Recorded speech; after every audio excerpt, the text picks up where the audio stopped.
Let's go to meteorologist Ryan Snoddon live in the CBC Weather Center for the latest on Lee's movement and momentum.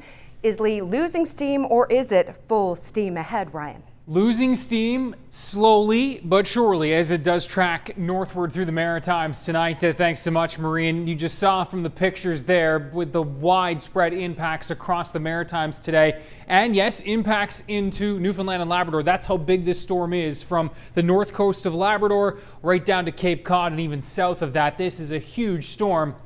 But again, the Maritimes bearing the brunt of this storm today. That heavy rain continues across New Brunswick. We're going to talk about that in a second. Of course, we saw those pictures, the storm surge and that flooding impacts today along the coast of Nova Scotia. And just want to, of course, update everybody that indeed the storm did make landfall. Its first of two landfalls at Long Island, just off Digby Neck. That was around 4 o'clock this afternoon.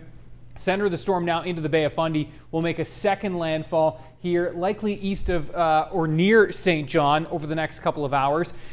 Now, in terms of the impacts moving forward, I want to update that storm surge risk because, of course, we saw the coastal infrastructure flooding already in the first high tide today. Second high tide will occur this evening. Canadian Hurricane Center, in their latest update, saying not quite as concerned with that second high tide, which will, as you can see here, occur overnight tonight in the Bay of Fundy, but most notably here, Shelburne, Liverpool, Halifax, up to Guysborough County, where that storm surge warning continues.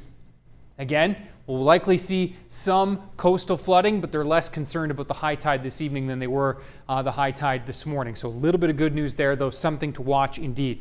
Peak gusts so far, indeed the wind has been howling, leading to the thousands of outages across the Maritimes. Top gust officially 117 at the Halifax airport, and you can see it has been very strong. Now the winds currently, sustained winds still howling along that Atlantic coastline, and in terms of those wind gusts, 102 at last check in Lunenburg, near 80 in Halifax, 91 at Beaver Island. So again, that Atlantic coastline continues to be bearing the brunt of those strongest winds, and that'll continue to be the case as we run the forecast out for the next few hours. Note the winds easing for New Brunswick and western Nova Scotia, continuing strong through this evening in the Halifax area, actually ramping up a little bit for PEI, where it's been a bit quiet throughout the day, but gusty this evening into the overnight and for Cape Breton as well. By the time we get to tomorrow morning, you can see the winds continuing to ease.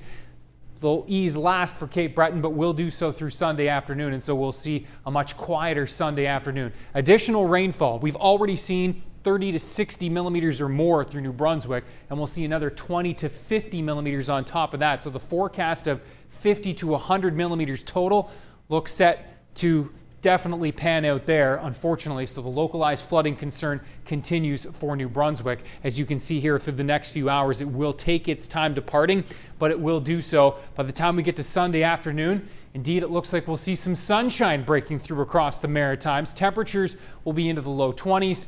A great day for cleanup. And Marie, there will be a lot of cleanup to do. We'll run you through full forecast, including our friends in Newfoundland and Labrador, coming up a little bit later on. Thanks very much, Ryan. Thank you.